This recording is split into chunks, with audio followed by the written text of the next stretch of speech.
যেইটা আপনার বিরুদ্ধে হবে, এই এস্টাবলিশমেন্টের বিরুদ্ধে, সেইটা হলো মব। আর যেইটা আপনার শত্রুর বিরুদ্ধে হবে, ওইটা মব না, ওইটা হলো মুক্তিযুদ্ধ। বাংলাদেশের স্বাধীনতার ইতিহাসে সব থেকে নিকৃষ্টতম ভয়াবহ মবের নাম শাহবাগের সন্ত্রাস। যেই শাহবাগের সন্ত্রাসের মধ্য দিয়ে বাংলাদেশের প্রথম বিপরীত রাষ্ট্রকল্প তৈরি করে এখানে প্রত্যেকটা রাষ্ট্রীয় প্রতিষ্ঠানকে ধ্বংস করা হয়েছে। বাংলাদেশের বিচার ব্যবস্থা, বাংলাদেশের আইন ব্যবস্থা, সচিবালয় সব কিছুকে গুড়িয়ে দেওয়া হয়েছে। সেই শাহবাগ সন্ত্রাস না, সেই শাহবাগ মব না। সেই শাহবাগে প্রত্যেকটা জাতীয় দৈনিক প্রথম পাতায় লিড নিউজ করেছে তারা কখন মোম জ্বালাচ্ছে।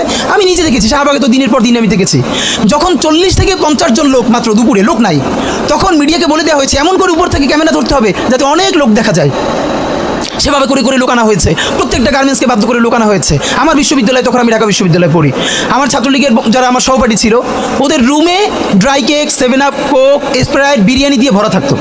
শাহবাগ হলো পৃথিবীর এমন একটা আন্দোলন যেখানে কাচ্চি থেকে শুরু করে সমস্ত খাবার দাবার দিয়ে আন্দোলন করা হয়।